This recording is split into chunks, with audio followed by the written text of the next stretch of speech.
नमस्कार दोस्तों, आइए जानते हैं उत्तर प्रदेश की दिन भर की ताजा और बड़ी खबरें। वही आपने अभी तक वीडियो को लाइक और चैनल को सब्सक्राइब नहीं किया तो फटाफट से कर लीजिए। वही आप यूपी के किस जिले से इस वीडियो को देख रहे कमेंट में जरूर बताइए। आज की पहली खबर, यूपी में बना एक और नया कानून, बाइक पर बैठे 4 साल से अधिक उम्र के बच्चों को भी हेलमेट जरूरी। लखनऊ में सड़क सुरक्षा को लेकर बैठक में कहा गया कि सड़क हादसों में बीते 1 साल में 31% जाने दो पहिया वाहनों से हुई हैं। यह भी निर्देश दिया गया कि 2 पहिया वाहनों पर पीछे बैठने वालों को भी हेलमेट लगाने के लिए जागरूक किया जाए। पीछे बैठे बच्चे की उम्र अगर 4 साल से अधिक है तो उसे भी हेलमेट लगाना जरूरी है। ऐसा न होने पर वाहन चालक के खिलाफ सख्त कार्रवाई की जाए। यूपी की 45,651 अपर प्राइमरी स्कूलों को भी मिलेंगे टैबलेट। योगी कैबिनेट में मिली मंजूरी। कैबिनेट ने प्रदेश के 45,651 अपर प्राइमरी स्कूलों के लिए भी प्रति स्कूल 2 टैबलेट उपलब्ध कराने की प्रस्ताव को अपनी मंजूरी प्रदान कर दी है। सरकार ने पिछले सत्र में प्रदेश के 1,11,614 प्राइमरी स्कूलों को प्रति स्कूल 2 टैबलेट उपलब्ध कराए थे, जिससे शिक्षकों की हाजिरी को छोड़कर स्कूलों के करीब 11 रजिस्टरों के कार्य इसके माध्यम से किए जा रहे हैं। कैबिनेट की इस फैसले के बाद अब अपर प्राइमरी स्कूलों को भी 2 टैबलेट मिल जाएंगे, जिसके माध्यम से स्कूलों के पठन पाठन से लेकर अन्य शिक्षण गतिविधियों को संचालित किया जा सकेगा। टैबलेट खरीद के लिए निविदा की प्रक्रिया शीघ्र ही पूरी कराकर स्कूलों को उसे आवंटित किए जाने की प्रक्रिया नए शिक्षण सत्र में शुरू की जाएगी। यूपी में कंट्रोल रूम के लिए 465 वाहनों को खरीदने की मंजूरी मिली। यूपी डायल 112 कंट्रोल रूम में निष्प्रयोज्य हो चुके 465 वाहनों के स्थान पर इतनी ही नई चौपहिया गाड़ी खरीदने के लिए कैबिनेट में मंजूरी मिल गई है। पिछले साल भी कई नई गाड़ियां खरीदने के लिए मंजूरी मिली थी। कुछ समय पहले ही कंट्रोल रूम के लिए विभिन्न जिलों में विभाग की कई गाड़ियां निष्प्रयोज्य घोषित कर दी गई थीं। इन गाड़ियों के स्थान पर नए वाहन खरीदने के लिए प्रस्ताव गृह विभाग में भेजा गया था। बुधवार को कैबिनेट में इस प्रस्ताव पर मंजूरी दे दी गई। अब जल्दी ही इन वाहनों की खरीद कर उन्हें संबंधित जिलों में भेज दिया जाएगा।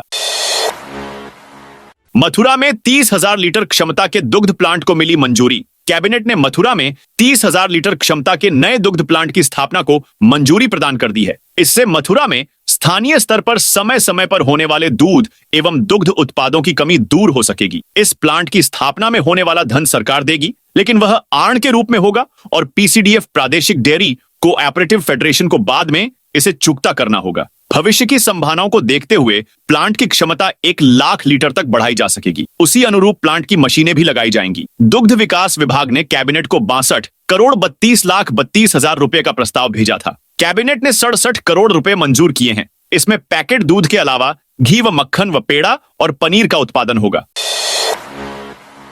पीपीपी मॉडल पर बनाए जा रहे बस स्टेशनों की लीज अवधि बढ़ी। उत्तर प्रदेश राज्य सड़क परिवहन निगम द्वारा पीपीपी मॉडल पर विकसित किए जा रहे 23 प्रमुख बस स्टेशनों के लिए अनुबंधित फर्मों की लीज अवधि बढ़ा दी गई है। इस अवधि को 90 साल कर दिया गया है। पहले यह अवधि कम थी, जिस पर कई फर्म काम करने में दिलचस्पी नहीं दिखा रही थी। इसके बाद ही परिवहन निगम ने यह प्रस्ताव तैयार किया था।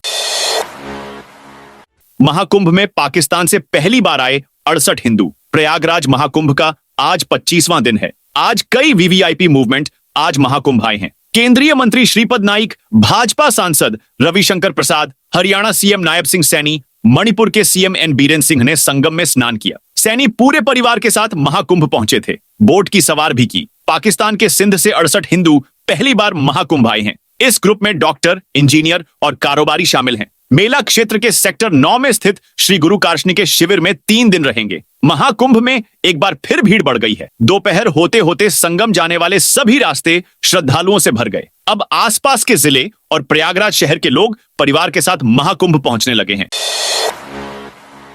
शाहजहांपुर बना प्रदेश का 29वां विकास प्राधिकरण। राज्य सरकार ने शाहजहांपुर को प्रदेश का 29वां विकास प्राधिकरण बनाया है। इसमें कुल 32 गांवों को शामिल किया गया है। मुख्यमंत्री योगी आदित्यनाथ की अध्यक्षता में बुधवार को हुई कैबिनेट की बैठक में यह फैसला हुआ। राज्य सरकार के इस फैसले से शहर के सुनियोजित विकास का रास्ता साफ होगा और लोगों की आवासीय समस्या का समाधान होगा। शाहजहांपुर विकास प्राधिकरण में शाह बेगमपुर, अकर्रा रसूलपुर, मिश्रीपुर उर्फ मनवरगंज, रौसर, चौधेरा बांगर, दिलावरपुर भटकर, नसरतपुर उर्फ बाढ़ी गांव, तकरा दोयम को शामिल किया गया है। इसके साथ ही सराय खास, हथौरा बुजुर्ग, अटसालिया, बल्लिया, जमुही, जमका, रसकूपा बहादुरपुर, पिपरौला अहमदपुर, मुकलापुर, धरनीधरपुर, जमोर, सहजहांता, मुमलापुर, रामपुर टी अजीजगंज, भेदपुर, रहमान उर्फ रायखेड़ा, मौजमपुर, शाहबाज नगर, रायखुर्द, सतवा बुजुर्ग, सतवा खुर्द, बहादुरपुर बरहा, पैना खुर्द, नगरिया वाहब और पैना बुजुर्ग को शामिल किया गया है। यूपी के गोंडा जिले में 85 ग्राम पंचायतों में बड़ी गड़बड़ी फंस गई है। यहां के अलग अलग ब्लॉकों में स्थित लगभग 85 ग्राम पंचायतें ऐसी हैं जहां पर सिर्फ कागजों में काम कराए जाने का आरोप लगाया जा रहा है। आरोपों से घिरी ऐसी पंचायतों के ग्राम प्रधानों और ग्राम पंचायत सचिवों को प्रशासन की तरफ से नोटिस जारी की गई, जिनसे निर्धारित तिथियों में जवाब मांगा गया। इसके साथ ही आरोपों में फंसी पंचायतों के सचिव और प्रधान को चेतावनी दी गई है कि डिटेल नहीं देने पर सख्त कार्रवाई होगी। ग्राम पंचायतों के प्रधान और सचिव कामकाज के अभिलेख ऑडिट में मुहैया नहीं कर पा रहे हैं, जिसको लेकर संबंधित पंचायतों को लेखाधिकारी की तरफ से नोटिस जारी की गई है। इसके साथ ही निर्धारित तिथियों में संबंधित ग्राम पंचायतों से जवाब मांगा गया, पर जवाब नहीं मिला है। अब चेतावनी दी गई है, जिसमें कहा गया है कि निश्चित तिथियों में संबंधित ग्राम पंचायतें कामकाज का ब्यौरा नहीं देंगी तो उनके खिलाफ सख्त कार्रवाई शुरू कर दी जाएगी, जिसकी जिम्मेदारी संबंधित ग्राम पंचायतों की होगी। यूपी में अंग्रेजी शराब और बियर के लिए होगी एक ही दुकान। 6 वर्ष बाद अगले वित्तीय वर्ष 2025 से 26 में शराब की दुकानों का व्यवस्थापन ई लॉटरी के माध्यम से किया जाएगा। बुधवार को कैबिनेट से मंजूर की गई नई आबकारी नीति से शराब महंगी होगी। ऐसे में शराब के शौकीनों को 1 अप्रैल से जेब ज्यादा हल्की करनी पड़ेगी। प्रदेश में पहली बार अंग्रेजी शराब, बियर और वाइन की बिक्री के लिए कंपोजिट दुकानें खोलने का भी निर्णय किया गया है। सरकार ने शराब की बिक्री से 55,000 करोड़ रुपए का राजस्व एकत्र करने का लक्ष्य रखा है। वही अगले वित्तीय वर्ष के लिए सभी दुकानों का आवंटन ई लॉटरी के माध्यम से किया जाएगा। ई लॉटरी से आवेदन करने वाले व्यापारियों की संख्या बढ़ेगी और इससे सरकार को भारी भरकम धनराशि हासिल होने का अनुमान है। लाइसेंस फीस में 10% की बढ़ोतरी की गई है। केजीएमयू में बनेगा एक और ट्रामा सेंटर। केजीएमयू का ट्रामा सेंटर वर्ष 2003 में शुरू हुआ था। 4 मंजिला भवन की क्षमता इस समय 403 बेड की है। बेड की तुलना में 2 गुना अधिक मरीज रोजाना यहां आते हैं। ऐसे में कई रोगियों को बिना उपचार लौटना पड़ता है। इसे देखते हुए केजीएमयू प्रशासन ने एमएस कार्यालय और नर्सिंग भवन समेत कई जर्जर भवन गिराकर उनके स्थान पर ट्रामा सेंटर का नया भवन बनाने का निर्णय लिया है। ट्रामा सेंटर फेज 2 में 7 मंजिला भवन के साथ ही 2 बेसमेंट भी होंगे, ताकि पार्किंग की समस्या दूर हो सके। प्रेमानंद महाराज का रात्रि दर्शन बंद। वृंदावन के संत प्रेमानंद महाराज रोज तड़के अपने भक्तों को दर्शन देते थे। प्रेमानंद महाराज तड़के 2 बजे राधा केली कुंज आश्रम तक पद यात्रा करते थे। इस दौरान रात भर से जमा भक्तों की भीड़ को उनके दर्शन मिलते थे, लेकिन ये दर्शन अब अनिश्चित काल के लिए बंद कर दिए गए हैं। तड़के अब प्रेमानंद महाराज के दर्शन नहीं होंगे। 13 फरवरी से महाकुंभ में होंगी मलखंब कबड्डी कुश्ती प्रतियोगिता। प्रयागराज महाकुंभ में क्रीड़ा भारती की ओर से खेल कूद प्रतियोगिताओं का आयोजन होगा। इसके साथ ही इस दौरान खेलों पर सेमिनार व परिचर्चा भी होगी। प्रतियोगिताओं का आयोजन 6 से 13 फरवरी तक सेक्टर 10 प्रयागराज महाकुंभ मेला क्षेत्र होगा। इसमें कबड्डी, मलखंब, कुश्ती और खो खो, बालक बालिका और महिला पुरुष वर्ग की प्रतियोगिता होंगी। खिलाड़ियों के ठहरने और भोजन की व्यवस्था आयोजकों द्वारा की गई है। कबड्डी प्रतियोगिता 6 से 8 फरवरी तक, मलखंब प्रतियोगिता 8 से 9 फरवरी तक, कुश्ती प्रतियोगिता 8 से 9 फरवरी तक और खो खो प्रतियोगिता 10 से 12 फरवरी तक आयोजित होगी। बिना हेलमेट वाले सरकारी कर्मचारियों और स्कूली छात्रों पर कसेगी नकेल। यूपी में बिना हेलमेट दफ्तर आने वाले सरकारी कर्मचारियों और स्कूली छात्रों पर नकेल की तैयारी हो रही है। सुप्रीम कोर्ट द्वारा सड़क सुरक्षा को लेकर गठित कमेटी के अध्यक्ष ने परिवहन विभाग के अफसरों के साथ बुधवार को बैठक में कई मुद्दों पर नाराजगी जताई तो कई प्रयासों पर सराहना भी की। कमेटी ने कहा कि बिना हेलमेट दफ्तर आने वाले कर्मचारियों व स्कूल जाने वाले विद्यार्थियों की अनुपस्थिति दर्ज की जाए। जरूरत पड़ने पर उनके खिलाफ अन्य कार्रवाई भी की जाए। इसे सख्ती से लागू किया जाए। साथ ही उन्होंने इलेक्ट्रॉनिक इन्फोर्समेंट डिवाइसेस न लगाए जाने पर नाराजगी जताई। इसे और ब्लैक स्पॉट चिन्हित कर उसे सुधारने के साथ ही कैमरा और अन्य संसाधनों को जरूरी से लगाने को कहा।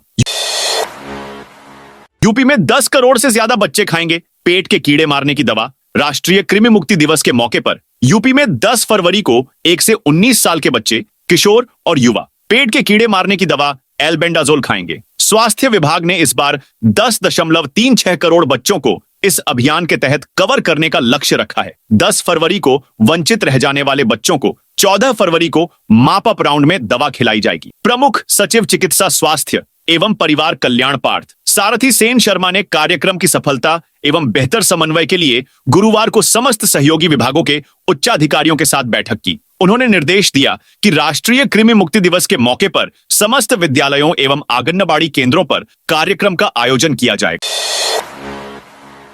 उत्तराखंड में मानगढ़ वासनी देवी की प्राण प्रतिष्ठा में पहुंचे सीएम योगी। यूपी सीएम योगी आदित्यनाथ आज उत्तराखंड के दौरे पर हैं। सीएम योगी 2 दिन के लिए अपने पैतृक गांव में रहेंगे। इससे पहले सीएम योगी उत्तराखंड के पौड़ी गढ़वाल में मानगढ़ वासनी देवी की प्राण प्रतिष्ठा का हिस्सा बने। उन्होंने पहले मानगढ़ वासनी देवी के दर्शन पूजन किया और फिर प्राण प्रतिष्ठा कार्यक्रम में भाग लिया। इसके बाद वह अपने पैतृक गांव पंचूर में आयोजित पारिवारिक वैवाहिक कार्यक्रम में शामिल होंगे। उत्तर प्रदेश के मुख्यमंत्री योगी आदित्यनाथ 2 दिवसीय दौरे पर गुरुवार उत्तराखंड पहुंचे। डीएम पौड़ी आशीष चौहान के मुताबिक वह 6 और 7 फरवरी को अपने पैतृक गांव यमकेश्वर ब्लॉक स्थित अपने गांव पंचूर में रहेंगे, जबकि 8 फरवरी की सुबह यूपी के लिए रवाना होंगे।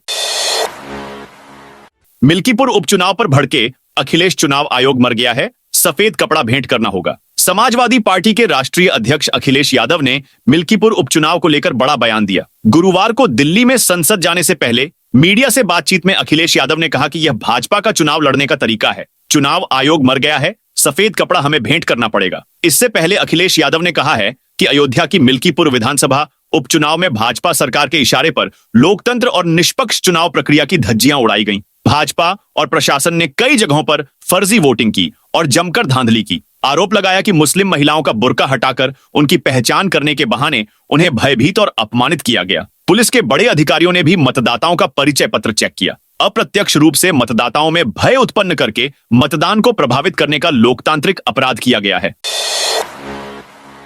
महाकुंभ में बनेंगे 4 वर्ल्ड रिकॉर्ड। संगम की रेती पर लगे महाकुंभ में 7 से 10 फरवरी तक सभी 13 अखाड़े चले जाएंगे और 12 फरवरी को माघी पूर्णिमा के साथ ही सभी कल्पवासी भी रवाना हो जाएंगे। लेकिन आपके लिए महाकुंभ आगे भी चलेगा। यहां आकर्षण बनाए रखने के लिए प्रयागराज मेला प्राधिकरण ने आगे भी तैयारी कर रखी है। इसमें विश्व रिकॉर्ड बनाने का कार्यक्रम होगा। यह कार्यक्रम 14 फरवरी से शुरू होगा और प्रयागराज के साथ ही दुनिया इसकी गवाह बनेगी। 14 फरवरी को 15,000 सफाई कर्मचारी एक साथ घाटों की सफाई करेंगे, जो अपने आप में एक रिकॉर्ड होगा। पिछले कुंभ 2019 में यहां 10,000 कर्मचारियों ने सफाई की थी। ऐसे में भारत अपना ही रिकॉर्ड तोड़ेगा। वहीं 15 फरवरी को 300 से अधिक लोग संगम में जलधारा के बीच सफाई करेंगे, जो नया कीर्तिमान होगा। 16 फरवरी को परेड मैदान पर 1000 ई रिक्शा का संचालन होगा। पिछले कुंभ में शटल बसों का संचालन हुआ था, इसीलिए यह नया रिकॉर्ड होगा। वहीं 17 फरवरी को गंगा पंडाल में 8 घंटे में 10,000 लोग हैंड प्रिंटिंग कर विश्व रिकॉर्ड बनाएंगे। पिछले कुंभ में 5,000 लोगों की हैंड प्रिंटिंग का रिकॉर्ड था। ऐसे में यह भी अपना ही रिकॉर्ड टूटेगा। सपा नेता के खिलाफ 15 दिन में योगी सरकार की दूसरी बड़ी कार्रवाई। यूपी के फतेहपुर में सपा नेता व गैंगस्टर एक्ट के आरोपी हाजी रजा पर 15 दिन में योगी सरकार की दूसरी बड़ी कार्रवाई की है। बुधवार को प्रशासन ने 3 करोड़ रुपए की संपत्ति को कुर्क करने की कार्रवाई की है। शहर के अपनी मोहल्ला स्थित मकान व प्लाट कुर्क किया गया है। कार्रवाई के दौरान एसडीएम, सीओ सहित भारी संख्या में पुलिस बल मौजूद रहा। इससे पहले भी एक्शन हुआ था, जिसमें 2 करोड़ की संपत्ति कुर्क हुई थी। आगरा में बुलडोजर एक्शन की तैयारी। एडीए कालिंदी विहार में भूखंडों पर हुए अवैध कब्जे को हटाएगा। यहां भविष्य के उपयोग के लिए छोड़ी गई भूमि का नियोजन करते हुए उसकी बिक्री की जाएगी। प्रवर्तन व नियोजन अनुभाग से एडीए उपाध्यक्ष एम अरुण मौली ने 7 दिन में योजना मांगी है। 2 जगह चलते मिले अवैध निर्माण पर नियमानुसार कार्रवाई की जाएगी। अब 68 साल तक रह सकेगा पीजीआई का निदेशक। राजधानी लखनऊ स्थित एसएसजी पीजीआई के निदेशक का कार्यकाल 65 वर्ष के बाद 3 साल और यानी वह 68 वर्ष तक पद पर रह सकेगा। विशेष परिस्थिति में कुलाध्यक्ष द्वारा 65 वर्ष की आयु पूर्ण करने से पूर्व 3 साल का एक अतिरिक्त कार्यकाल प्रदान किया जा सकेगा। इसके लिए एसएसजी पीजीआई के एक्ट में बदलाव किया गया है। बुधवार को इस संबंध में चिकित्सा शिक्षा विभाग के संजय गांधी स्नातकोत्तर आयुर्विज्ञान संस्थान अधिनियम 1983 संशोधन अध्यादेश 2025 को लागू किए जाने संबंधी प्रस्ताव पर कैबिनेट ने मुहर लगा दी। यूपी के 7 बस अड्डों को पीपीपी मॉडल पर संवारने के लिए मिलेगी 90 साल की लीज। पीपीपी मॉडल पर बस अड्डे बनाने के लिए उत्तर प्रदेश राज्य परिवहन निगम को दूसरे विभागों से मिली भूमि की लीज अब 90 साल की होगी। इससे निवेशक पीपीपी मॉडल पर बस अड्डों को विकसित करने में अधिक रुचि दिखाएंगे। पहले और दूसरे चरण में कुल 7 बस अड्डों को निगम दूसरे विभागों से मिली भूमि पर संवारेगा। सरकार ने पहले चरण में 23 बस अड्डों को पीपीपी मॉडल पर विकसित करने के लिए चिन्हित किया है। इसके लिए विकासकर्ता चयन की प्रक्रिया पूरी हो गई है। दूसरे चरण के लिए भी क्रिसिल ली फर्म का चयन करके फिजिबिलिटी स्टडी कराई जा रही है। 1 लाख पार हो सकती है सोने की कीमत। सोने के मूल्यों में सुनहरे पंख लगे हैं। मूल्य लगातार रफ्तार पकड़ रहे हैं। 5 दिन में मूल्य में 2,000 रुपए की वृद्धि हुई है, जबकि पिछले 1 वर्ष में 23,000 रुपए 10 ग्राम में इजाफा हुआ है। जनवरी 2024 में सोने का मूल्य 63,250 रुपए प्रति 10 ग्राम था। महीने से लगातार मूल्य बढ़ रहे हैं। इससे पुराने सभी रिकॉर्ड तोड़ दाम ऑल टाइम हाई हो गए हैं। गोरखपुर के ताल रिंग रोड के लिए ली जाएगी 2.69 हेक्टेयर भूमि। मोहद्दीपुर से सहारा एस्टेट तक करीब 4 किलोमीटर लंबे रिंग रोड के निर्माण में अब और तेजी आने की उम्मीद है। रिंग रोड से प्रभावित काश्तकारों ने बुधवार से गोरखपुर विकास प्राधिकरण के नाम भूमि रजिस्ट्री करनी शुरू कर दी। पहले दिन एक काश्तकार ने करीब 100 वर्ग मीटर भूमि प्राधिकरण के नाम रजिस्ट्री की। जीडीए अधिकारियों का कहना है कि जैसे जैसे काश्तकार हिस्सा प्रमाण पत्र और शपथ पत्र के साथ आते जाएंगे, प्राधिकरण रजिस्ट्री की प्रक्रिया पूरी कराकर तत्काल उनके बैंक खातों में धनराशि भेज देगा। महाकुंभ भगदड़, एटीएस के रडार पर 10,000 संदिग्ध। प्रयागराज में महाकुंभ भगदड़ की जांच अब साजिश की ओर मुड़ रही है। यूपी और केंद्र सरकार की एजेंसियां इसे हादसा नहीं, साजिश मानकर जांच कर रही हैं। यूपी में राष्ट्रीय जांच agency NIA, anti terrorist squad, special task force और लोकल इंटेलिजेंस यूनिट के रडार पर 10,000 से ज्यादा लोग हैं। सबसे ज्यादा सीएए और एनआरसी के प्रदर्शनकारी हैं। महाकुंभ में इनमें से कई का मूवमेंट मिला है। जांच में ऐसे गैर हिंदू हैं जिनके सोशल मीडिया अकाउंट पर महाकुंभ को लेकर निगेटिव कमेंट किए गए, या फिर उन्होंने गूगल और यूट्यूब पर महाकुंभ को बहुत ज्यादा सर्च किया। इनकी भूमिका की भी जांच एटीएस और एसटीएफ कर रही है। 18 जेलों में कैद पीएफआई सदस्यों से भी पूछताछ हो रही है। यूपी में 10 लाख लोगों को मिलेगी एआई की ट्रेनिंग। योगी सरकार सरकारी कर्मचारियों के बाद अब प्रदेश के 10 लाख लोगों को सशक्त बनाने के लिए आर्टिफिशियल इंटेलिजेंस का प्रशिक्षण दिलाने जा रही है। यह प्रशिक्षण आमजन, खासकर छात्र, शिक्षक, किसान, डॉक्टर, इंजीनियर, महिला उद्यमी आदि को दिया जाएगा। सरकार ने यह जिम्मेदारी सूचना प्रौद्योगिकी एवं इलेक्ट्रॉनिक्स विभाग को सौंपी है। मुख्य सचिव की देखरेख में विभाग प्रशिक्षण दिलाने के लिए जल्द ही एआई क्षेत्र की प्रमुख कंपनियों का चयन करेगा। एआई को सरलतम शब्दों में समझें तो इसका अर्थ है एक मशीन में सोचने, समझने और निर्णय लेने की क्षमता का विकास करना। सहारनपुर में गंदगी फैलाने वाली पशु डेयरियों पर एक्शन। सहारनपुर नगर निगम ने शहर में गंदगी फैलाने वाली डेयरियों और पशुपालकों पर कड़ा रुख अपनाते हुए अभियान चलाया। 2 डेयरियों और एक पशुपालक पर कुल 44,300 रुपए का जुर्माना लगाया गया। नगर निगम की टीम चंद्रनगर क्षेत्र की एक डेयरी पर पहुंची, जहां पर नालियों में गोबर बहाने वाली एक पशु डेयरी पर 25,200 रुपए का जुर्माना लगाया गया, जबकि सड़क पर स्थित एक डेयरी पर गंदगी फैलाने पर 14,000 रुपए जुर्माना वसूला गया। पशुपालक को सड़क पर पशु बांधकर गंदगी फैलाया जा रहा था। नगर निगम ने 5,100 रुपए का जुर्माना लगाया। बिना हेलमेट पेट्रोल देने पर कार्रवाई। सीतापुर में 5 पेट्रोल पंप संचालकों को नोटिस। सीतापुर में नो हेलमेट नो फ्यूल अभियान की अवहेलना करने वाले पेट्रोल पंप संचालकों पर प्रशासन ने शिकंजा कसा है। जिला पूर्ति अधिकारी अखिलेश कुमार श्रीवास्तव ने 5 पेट्रोल पंपों को नोटिस जारी किया है। यह कार्रवाई डीएम अभिषेक आनंद के आदेश की अवहेलना के चलते की गई है। डीएम ने 13 जनवरी को कलेक्ट्रेट में बैठक कर 26 जनवरी से नो हेलमेट नो फ्यूल अभियान शुरू करने का निर्देश दिया था। हालांकि कई पेट्रोल पंपों ने बैनर तो लगाए, लेकिन नियमों का पालन नहीं किया।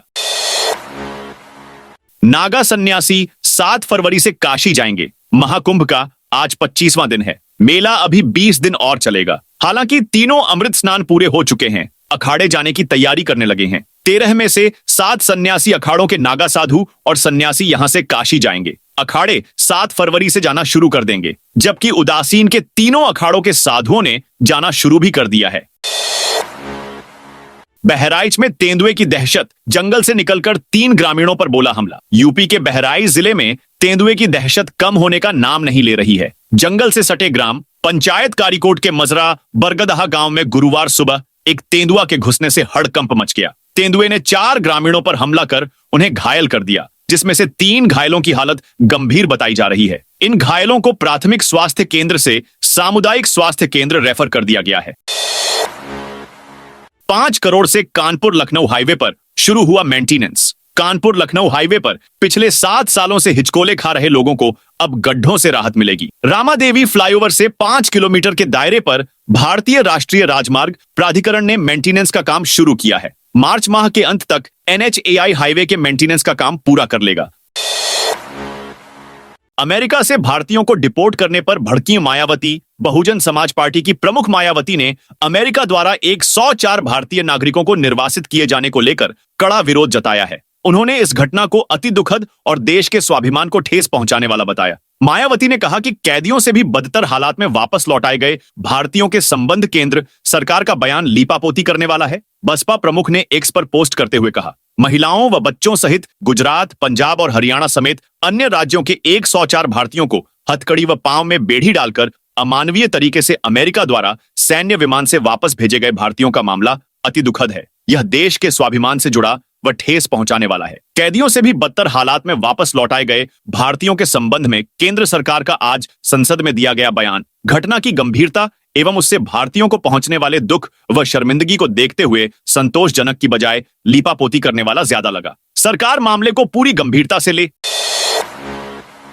गोवा से महाकुंभ के लिए मुफ्त ट्रेन यात्रा शुरू। महाकुंभ में स्नान के लिए देश भर से लोगों का आना जारी है। श्रद्धालुओं को महाकुंभ लाने के लिए मुफ्त ट्रेन की भी सौगात दी गई है। गोवा से प्रयागराज के लिए मुफ्त ट्रेन की सुविधा वहां की सरकार ने दी है। गोवा के मुख्यमंत्री प्रमोद सावंत ने गुरुवार को पणजी के पास करमाली रेलवे स्टेशन से महाकुंभ के लिए विशेष ट्रेन को हरी झंडी दिखाकर रवाना किया। गोवा सरकार ने राज्य के श्रद्धालुओं को महाकुंभ मेले में शामिल होने के लिए प्रयागराज की मुफ्त यात्रा की सुविधा देने के लिए 3 विशेष ट्रेनें चलाने की घोषणा की है। पहली ट्रेन में करीब 1000 श्रद्धालु महाकुंभ आ रहे हैं। सावंत ने बताया कि बाकी 2 ट्रेनें 13 और 21 फरवरी को गोवा से प्रयागराज के लिए रवाना होंगी। उन्होंने कहा कि मांग बढ़ने पर सरकार श्रद्धालुओं को प्रयागराज की मुफ्त यात्रा की सुविधा देने के लिए और ट्रेन चलाने पर विचार कर सकती है। सहारनपुर में ग्रामीण शिक्षा पर छाया संकट। सहारनपुर के गंगोह रोड स्थित रूपड़ी गुर्जर के स्टार पब्लिक स्कूल में आयोजित फेयरवेल पार्टी समारोह हुआ। प्रदेश शिक्षक संघ के अध्यक्ष डॉक्टर अशोक मलिक ने शिक्षा से जुड़ी गंभीर समस्याओं पर प्रकाश डालते हुए कहा, शिक्षा विभाग द्वारा अपार आईडी को लागू करना ग्रामीण क्षेत्रों के गरीब और अशिक्षित अभिभावकों के बच्चों के लिए चुनौती बन गया है। उन्होंने कहा, अपार आईडी की अनिवार्यता के कारण 60 से 70% बच्चों का भविष्य अंधकारमय हो सकता है। उन्होंने बताया, ग्रामीण क्षेत्रों में बच्चों के आधार कार्ड, जन्म प्रमाण पत्र और माता पिता के दस्तावेज या तो बने ही नहीं हैं या वे अपडेट नहीं हैं। 80% ग्रामीण क्षेत्रों में दस्तावेजों में संशोधन नहीं हो पा रहा है और कई बच्चों का डाटा अब तक अपडेट नहीं हुआ है। गाजियाबाद में ड्राइवर कार से 10 लाख लेकर भागा। गाजियाबाद के राजनगर में एक बड़ी वारदात सामने आई है, जहां एक स्टील व्यापारी द्वारा बिना पुलिस वेरिफिकेशन के नियुक्त किए गए ड्राइवर ने अपने जीजा के साथ मिलकर 10 लाख रुपए की चोरी कर ली। यह घटना 4 फरवरी को हुई, जबकि ड्राइवर को महज 1 सप्ताह पहले 27 जनवरी को ऑनलाइन ऐप के जरिए 15,000 रुपए मासिक वेतन पर नियुक्त किया गया था। स्टील कारोबारी राकेश मित्तल की शिकायत पर कार्रवाई करते हुए कविनगर पुलिस ने शाहजहांपुर के रहने वाले ड्राइवर अभिषेक मिश्रा और उसके जीजा सुनील तिवारी को गिरफ्तार कर लिया है। बहराइच जिले में जंगली हाथी ने तबाह किए 20 से ज्यादा कच्चे मकान। बहराइच के कतरनिया घाट वन्य प्रभाग के भरतापुर गांव में एक जंगली हाथी ने भारी तबाही मचाई। 3 फरवरी की देर रात को जंगल से निकलकर आए एक टस्कर हाथी ने 20 से अधिक कच्चे और फूस के मकानों को क्षतिग्रस्त कर दिया। इस घटना में मदन, संजय, प्रमोद, विनोद और मनोहर समेत कई ग्रामीणों के घरों में रखा अनाज और घरेलू सामान पूरी तरह से नष्ट हो गया। मुख्यमंत्री सामूहिक विवाह में 57 जोड़े ने लिए 7 फेरे। चंदौली में गुरुवार को मुख्यमंत्री सामूहिक विवाह योजना के तहत 57 जोड़ों की शादी धूमधाम से संपन्न हुई। सदर ब्लॉक परिसर में 50 जोड़ों और सदर नगर पंचायत परिसर में 7 जोड़ों का विवाह हिंदू रीति रिवाज से कराया गया। कार्यक्रम में मुख्य अतिथि के रूप में मुगल सराय के विधायक रमेश जायसवाल, ब्लॉक प्रमुख संजय सिंह और नगर पंचायत अध्यक्ष सुनील यादव मौजूद रहे। विधायक जायसवाल ने सभी नवविवाहित जोड़ों को विवाह प्रमाण पत्र और उपहार प्रदान किए। हिस्ट्री शीटर ने रिहा होते ही निकाला। 30 गाड़ियों का जुलूस आजमगढ़ में 50 मिनट बाद पुलिस ने घेर कर दबोचा। आजमगढ़ जेल से रिहा होने के बाद हिस्ट्री शीटर अमरजीत यादव ने 30 गाड़ियों से विजय जुलूस निकाला। जुलूस निकालने के 50 मिनट के अंदर ही पुलिस ने आरोपी को फिर से गिरफ्तार कर लिया। जेल से रिहा होने के बाद अमरजीत के काफिले ने महज 1 किलोमीटर की दूरी तय की थी। कई गाड़ियों पर सपा के झंडे लगे थे। पुलिस को जुलूस निकालने की सूचना मिली। सिधारी समेत 4 थानों की फोर्स ने घेराबंदी करना शुरू कर दिया। पुलिस को देखते ही मौके से काफिले की 23 गाड़ियां फरार हो गईं। 7 गाड़ियों को पुलिस ने अपने कब्जे में ले लिया। विदेश भेजने के नाम पर युवाओं से करोड़ों की ठगी। देवरिया में एसपी विक्रांत वीर के निर्देश पर पुलिस ने बड़ी कार्रवाई करते हुए विदेश भेजने के नाम पर युवाओं से ठगी करने वाले 3 शातिर जालसाजों के खिलाफ गैंगस्टर एक्ट के तहत मुकदमा दर्ज किया है। रुद्रपुर थाने की पुलिस ने गैंग के सरगना राहुल सिंह, भानु प्रताप सिंह उर्फ सोनू सिंह और सुशील सिंह उर्फ पिंटू सिंह के खिलाफ कार्रवाई की है। तीनों आरोपी फिलहाल जिला कारागार में बंद हैं। सीओ रुद्रपुर अंशुमान श्रीवास्तव के अनुसार ये गिरोह बड़े पैमाने पर बेरोजगार युवाओं को विदेश भेजने का झांसा देकर उनसे धोखाधड़ी करता था। दोस्तों, यह थी उत्तर प्रदेश की दिन भर की ताजा और बड़ी खबरें। जय हिंद, जय भारत,